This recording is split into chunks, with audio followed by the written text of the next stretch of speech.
Dear viewers, welcome to this week's podcast of Conversations with a Career Doctor, the place where you build the health of your career, heal your career ailments, and strengthen your career fundamentals. And in this week's podcast, we have with us the wonderful Dr. Tooba Modassir, Director CHRO for Citi Malaysia, who's joining us all the way from across the oceans. So it's wonderful to have Dr. Tuba here with us. So a very warm welcome to you, Dr. Tuba. Thank you so much, Dr. Saundarya Rajesh. It's a real pleasure and a real honor to be here. I've been following the Career Doctor for some time, even before, of course, before you got onto this podcast itself. But it's been a real pleasure to be here. Thank you for having me. Thank you, Dr. Tuba. And I'm going to jump into this conversation by first of all complimenting you on your amazing career journey and for the fact that you're someone that I will always recall has this insatiable appetite for learning. And the fact that you are Dr. Tuba Mudassir, having completed your PhD, and I'm going to ask you more questions about that, while still holding down a very intense senior leadership role in HR for the Citi Group is no mean feat. And on top of that, to actually juggle the multiple roles that you play personally and professionally is really the stuff of inspiration for everyone who's listening in on this podcast. So, my first question to you, Dr. Tuba, would be how do you find this zest for doing all of these things, for being the amazing, mom, daughter, professional, HR leader, thought leader, and a student of life that you are? How do you find it, possible to do all of this? Over to you, Dr. Tuba. Thank you, Dr. Saundarya. And this is a very thought provoking question to start with. I think I would say that to me, each day is valuable and each day matters. And that's really the tenet that I go by to say, how can I make today better? How can I make the day more well utilized and valuable? And when one thinks of it that way, there are just so many facets to our life that make life meaningful. Whether it is what we do at work, whether it is back home, whether it is relationships with friends, colleagues, how fulfilled we feel as an individual, more importantly. So I think a combination of all these things, when you try and think through to say, how do I make the most of my life and how is it that I can bring my best to whatever I do, is something that helps me to try and straddle across all these. It's not always easy. There are days where you may not be as good a mother and you feel like, oh, I professionally I gave it my best today, but you have to step back sometimes in some other areas. But in all, I would say that if you go back and think about, have I really made the effort that I can, that makes for a really satisfying approach. That's just fantastic. And as you were recounting, I was just kind of running it in my mind as to how those days when you're a great mom but not that great a professional, or you're a great daughter but not that great a mom, or you're fantastic at work and producing awesome work products, but then the home and the family space seems ignored. This is such a constant conundrum for every woman as you climb the career ladder and as you start acquiring more responsibilities, more visibility, and you are there as a role model for everyone to see. It actually seems to get tougher, not easier, I feel. In that context, I have a question to ask you, Tuba. You belong to this really rare breed of professionals who's probably just been with two organizations in your entire career. There's Wipro and then there's Citi. What would you credit to this track record of yours of being somebody who's able to really go deep, really put down roots in an organization and really fly? How does that happen, Tuba? I love what you said about putting down roots, and honestly, it becomes home, right? Wherever you spend the vast majority of your time and your life, it becomes home. But I think for me, to be honest, first there is more credit to give to the environment and the organizations than to take for oneself. And that is because it has to be a symbiotic connection or a relationship. And both the organizations I work with, the first one I left more for personal circumstances because I wanted to relocate. But ever since at Citi, for example, I haven't had the need to look back and say, what am I missing out there, right? Because it has just been so fulfilling. And the ability to try and do different things, work with different types of people, keep putting your hand up to do more. So I get this question very often, especially when I interview people, right? Saying, why have you stayed in this place as long as you have? And a couple of things that I say is one, it's a true meritocracy. And at least I value a lot to be in a place where you can make it for yourself, right? And what you do, how you go about it makes a difference. And secondly, it's an environment that looks out for you. Because what you do want is to be able to have that connection or relationship. And you build the connectivity and relationships over the years. So honestly, the times that I've ever wondered what next, or how should I be thinking about my career, there are just so many sponsors and mentors who stepped up and provided me that guidance, the thought process, even the challenge sometimes, right? And you don't want to get too comfortable in where you are. So I think the luxury of having had that at Citi, my current organization, but also the desire constantly to say, how can I do better? How can I do differently? And it doesn't mean changing a role or a level or a country only, right? It could be any way. But what is it that I can bring more is, if that's the mindset, then I find that wherever you are, you find the ability to kind of make it very, very meaningful. Super, beautiful. So there are many, many, many women who are watching this podcast, and this series is really meant to tell them what they should do and probably what they should not do. Now, when I hear you speak about this beautiful symbiotic relationship with the organization and the fact that you credit your employers, you credit the companies that you work for having really made sure that you stuck around and you grew and all of that, I think I'm sensing that you're underplaying the enormous role that is played by the woman professional in making sure that this happens. Now, in your case, and I'm very well aware of this because we have worked together when you were with City, and the passion and the genuineness and the real intent to make that change visible shown by you is quite it's quite impeccable actually.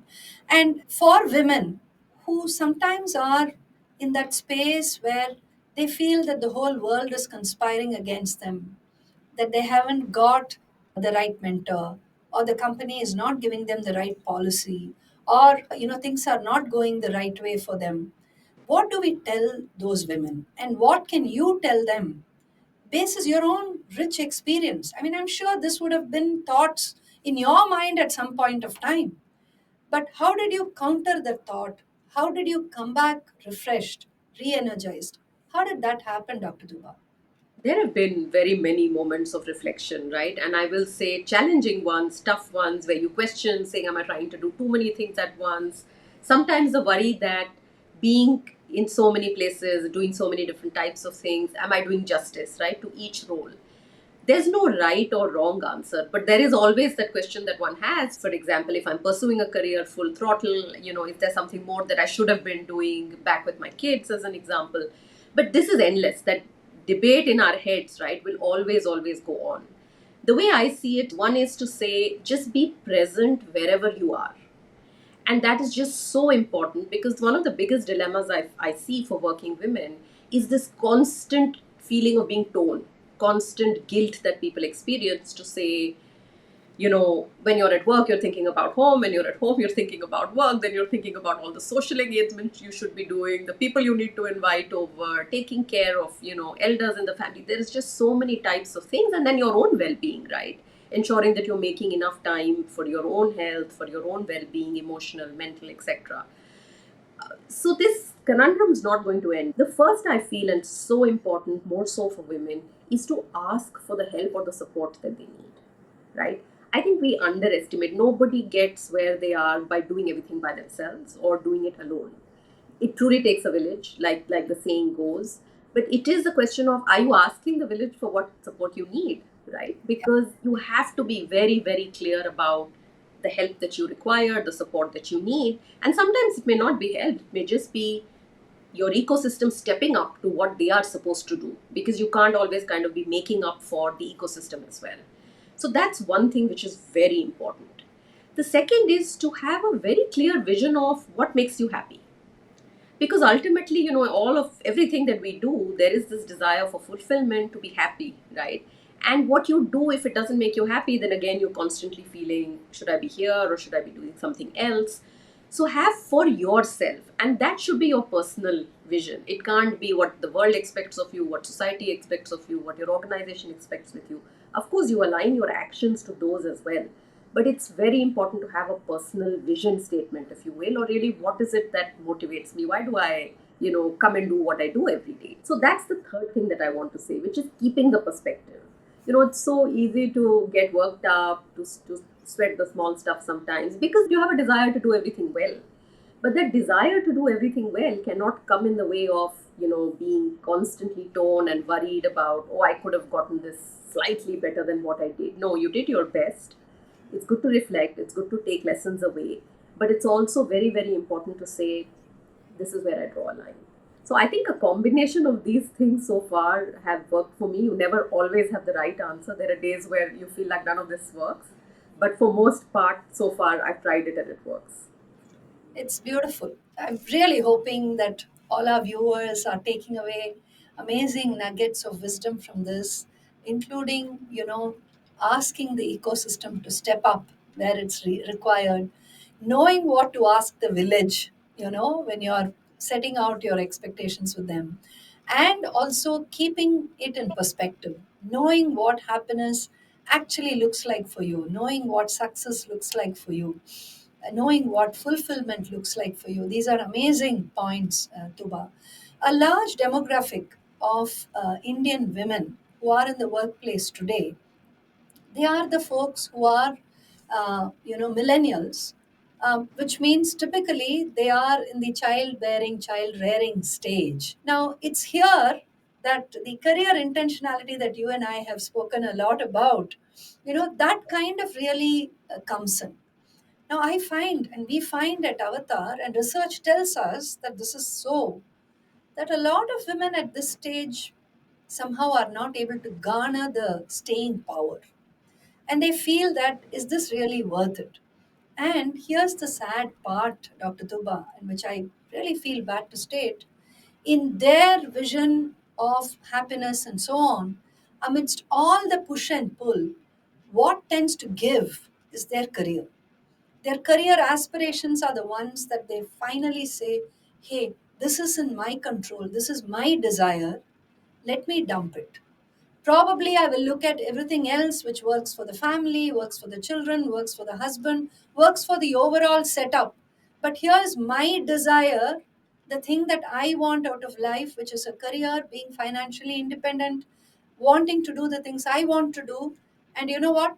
I'm going to draw the curtains on that.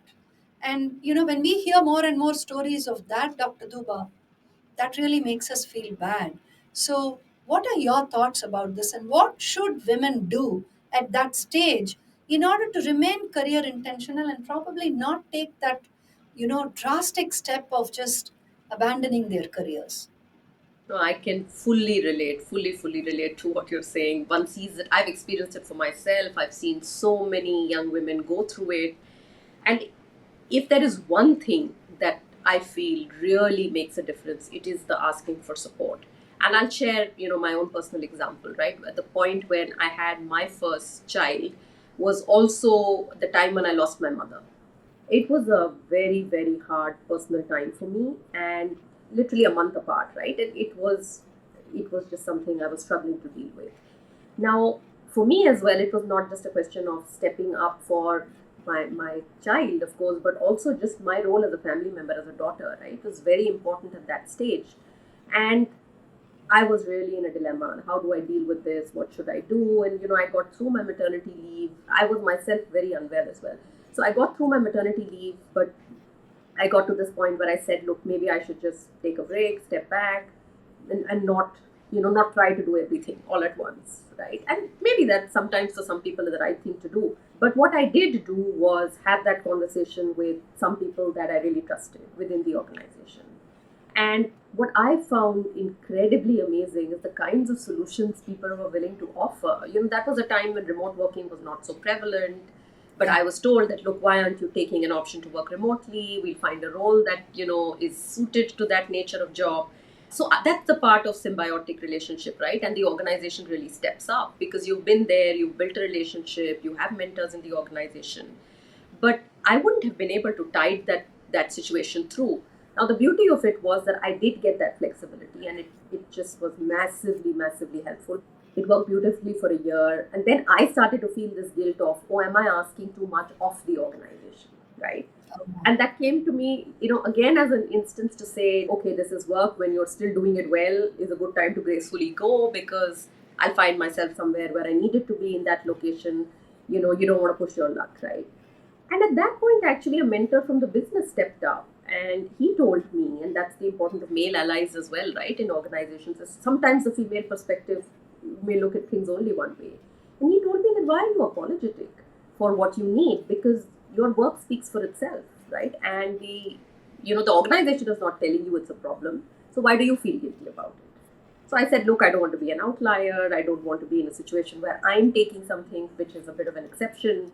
So I was told, no, why don't you just think about what you're delivering? And if the organization feels that it's not working, they will tell you. But your performance feedback or your stakeholder feedback doesn't indicate that.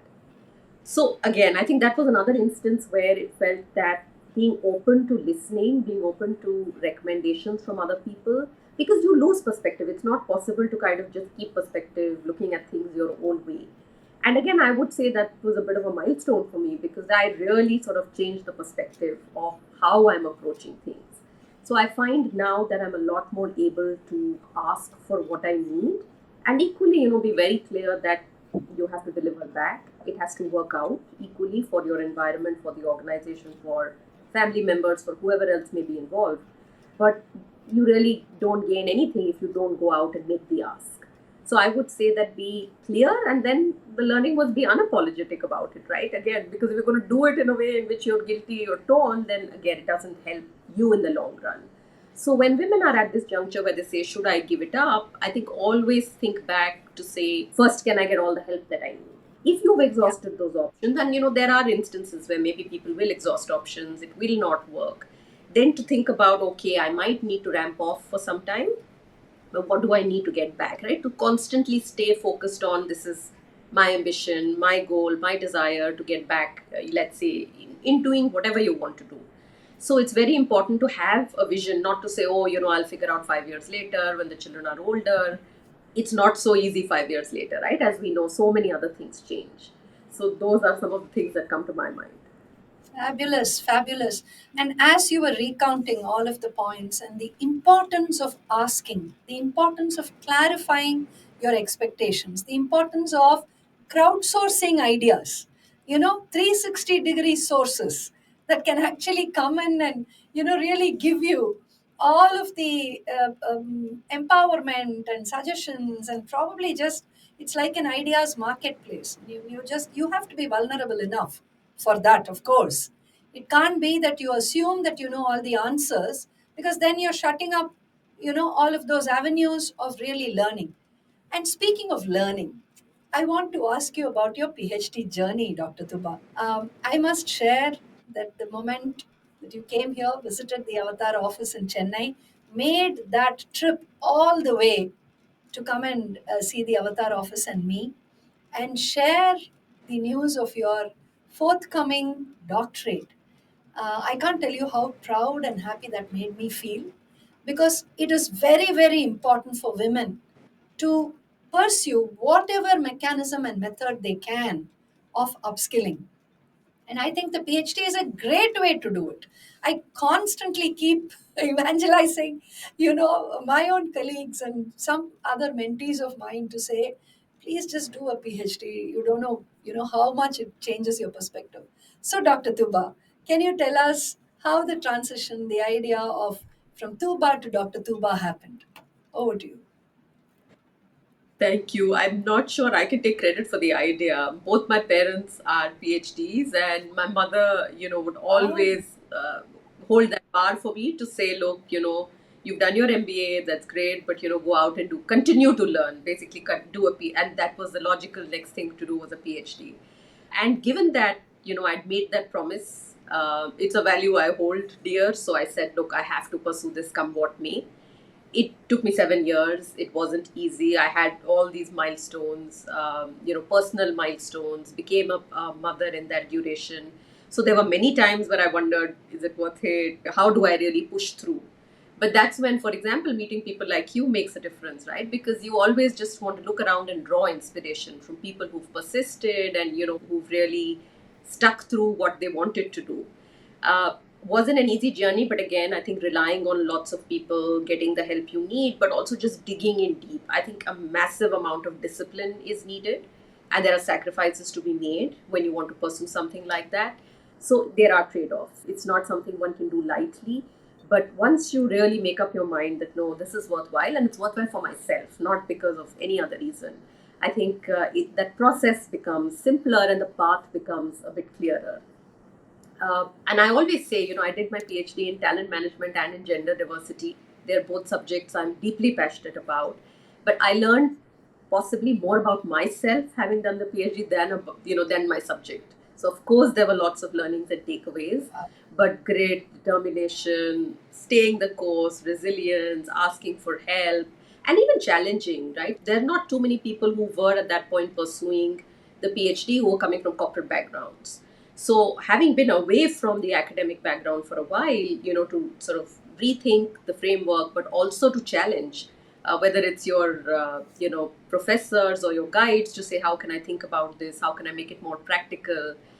So, it was a tremendous learning experience. And I would actually advocate this to everybody, but, even if this is too large to bite into, anything that's smaller, more bite sized, that you feel pushes you a bit outside your comfort zone, right? Go try it, even if it's a 1 week program to start with. And once you do it, you realize the sense of satisfaction, the joy of really, learning something new. And that kind of propels you to do more. Beautiful. As you were speaking, I was thinking back on my own PhD journey, and I started rather late as compared to you, Dr. Tuba. And my son was writing his plus two, and my daughter was in her seventh standard or something. And I was running Avtar at that point of time, and I had to do a 35 40 kilometer trek to the university and back. And and they said you have to do everything, even despite the practical knowledge we possess.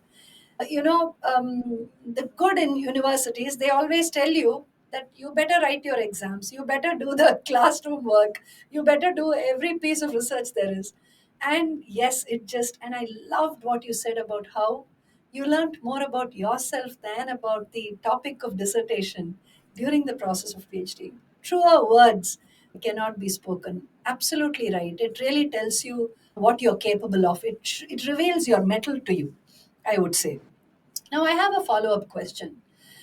When I heard you talk about discipline, and I heard you talk about the sacrifices you have to make when you want to do all of this and be all of this, that kind of brings into context how different generations are when it comes to their approach towards professionalism, their approach towards careers, their approach towards basically the way life has to be led. We have had the millennials, we've had Gen Zs, and now you have the generation Alpha, which is, in a few years, they will be coming into the workplace. So I just wanted to, ask your thoughts on how do you see this generational diversity, this change actually impacting the career advancement of women? I mean, is it easier for the younger generation to do better? Is it tougher? Do you think people of the earlier generations, maybe the millennials or the Gen Ys or the Gen Xs, had it easier in a way? What are your thoughts about this in the context of women's career advancement and the whole generational diversity piece, Dr. Tuba? I think it's a really nice play when you start to see people from different mindsets, generations starting to come together in a workplace, right? And you see it at home as well. So it's a very natural phenomenon occurring in society where you have people from across spheres, across generations coming in. I think it's hard to say whether it's easier for one generation versus another. I think all of us like to think we were the ones who had it the toughest and, it's simpler for everybody else. Maybe not, right? Because when you look at people getting into the workplace today, the kind of avenues, the kind of options, but the kind of pressures, the rate at which things are changing, the way technology is impacting is much more pronounced. So, I mean, I would imagine that if not as hard, it's only getting harder, right? But at the same time, young women who are there, there's nothing that you cannot do, regardless of what anyone else may tell you. And you have to find a way to make it work for yourself. But what I will say is that there is a Yeah. lot of value of learning from others' experiences as well, right? So, when there are people of older generations who've been through things, it's always nice to get a point of view because, some of the fundamentals of human behavior, what matters, how people behave in situations, doesn't change that much. You are very passionate about diversity, equity, and inclusion. And your PhD is in the topic, one of the topics is gender diversity. And you are the director CHRO for Citi Malaysia.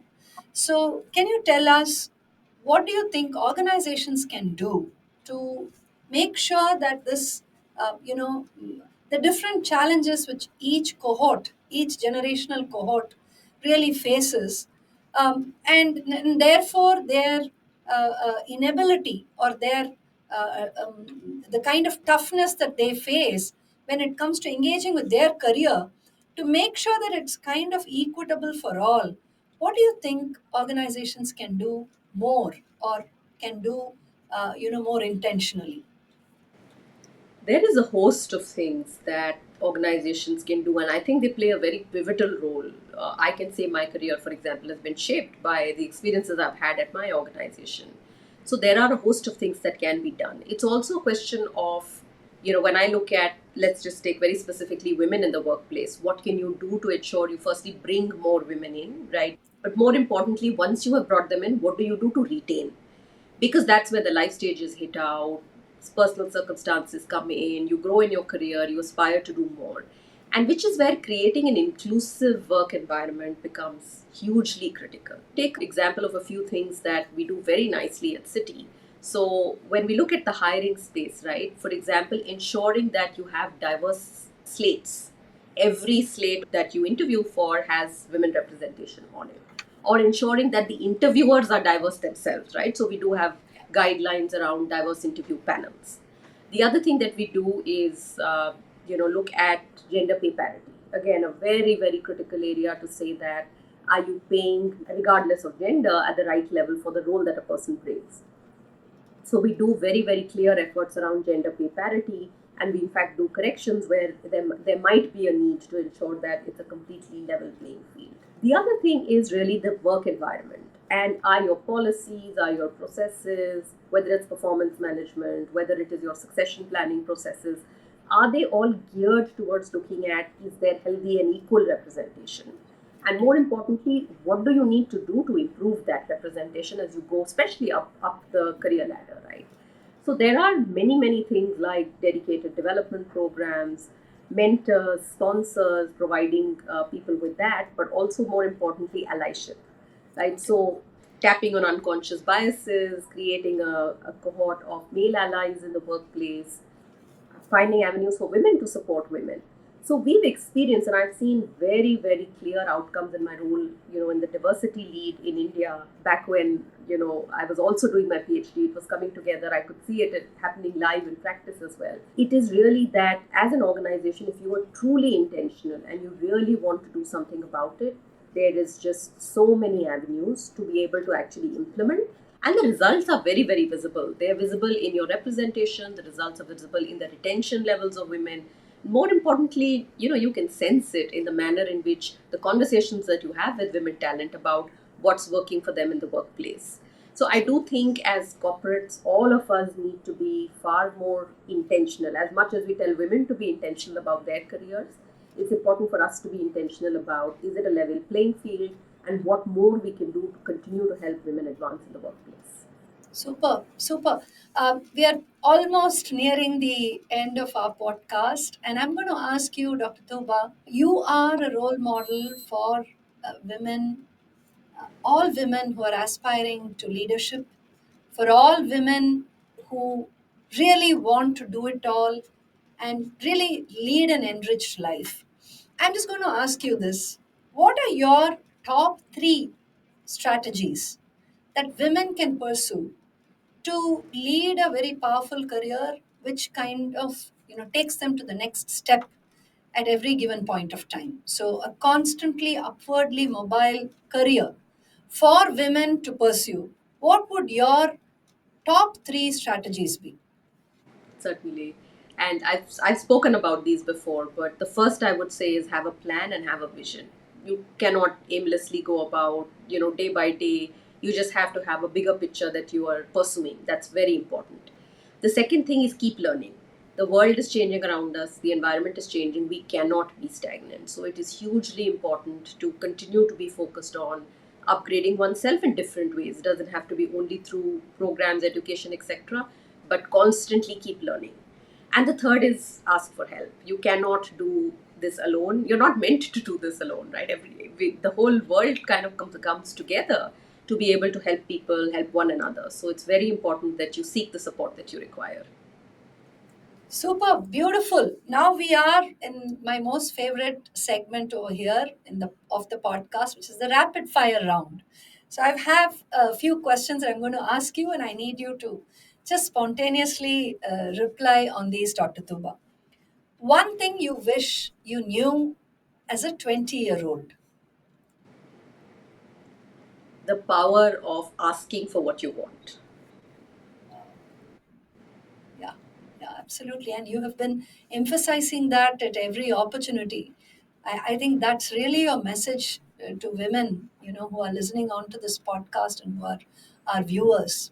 Ask and you shall receive. Great. My second question, if not HR, what would be the other career path that you would have chosen for yourself? I've thought about this sometimes, and I think I would be either teaching or Yeah. working in human rights. So I think a combination of those, but those are the areas that I genuinely feel passionate about. What do you think is your greatest strength? Humility. I genuinely believe that we never know it all. It's always good to admit what we don't know, ask for support. So humility for sure.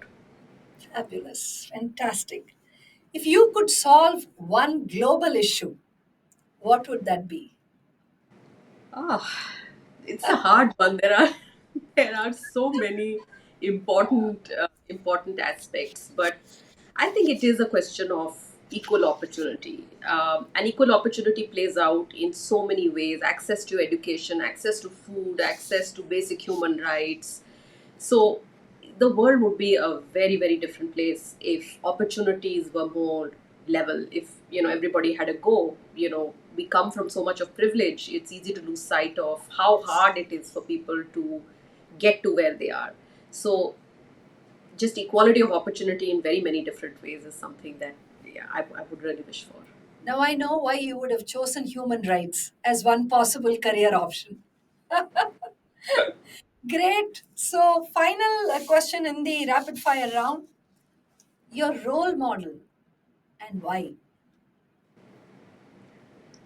Well, there are so many people to learn from, so it's very hard to choose Pick one. anyone. But I'd say my parents have really been role models for me because of providing me with the privilege of pursuing what I want. Both my father and my mother have been very clear right at the outset: whatever you want to do, you do it, but do it well, and also setting the bar high, right? So this concept of discipline, the concept that you have to sacrifice sometimes to get to where you want to, these are all lived values that one has seen and learned as you go about it. So a desire for excellence, but also a desire to be a good human being, right? To be fair to people around you, to be kind. So those are things that matter to me, and I would say that I've seen that in my parents, growing up, and in my father now as well. So definitely, I'd say they are my role models. Fantastic. Thank you so much, Dr. Tuba. I'm really taking away this point that you mentioned about parents setting the bar high for children in terms of the lived values that you actually impart. You show them how it's done. You show them what is discipline. You show them what sacrifices mean. You show them what is ambition. And if you don't do all of that, then, expecting them to suddenly just kind of imbibe it from the atmosphere is difficult. So, for women professionals and dear ladies, to every one of you who's watching this podcast, I think Dr. Tuba's message is very, very clear. She gave you three strategies to pursue for your career growth, but more importantly, she is asking you, should you choose to be mothers, to really set the bar high for your children. So I think this has been such a delightful, amazing, wonderful conversation with you, Dr. Tuba. And once again, on behalf of Team Avatar, thank you so much for joining us in this podcast of Conversations with a Career Doctor. Thank you very much indeed. It's my real honor and pleasure to be here. And I do think that the messages you're getting across through this medium, Dr. Saundarya, are so important for women to hear and to experience. So thank you for this initiative. Thank you. Thank you so much, Dr. Tuba. Dear people, so I really hope you enjoyed this week's podcast of Conversations with the Career Doctor featuring Director CHRO of Citi Malaysia, Dr. Tooba Modassir. Here's hoping that you have a fortified career ahead filled with discovery and delight. Thank you.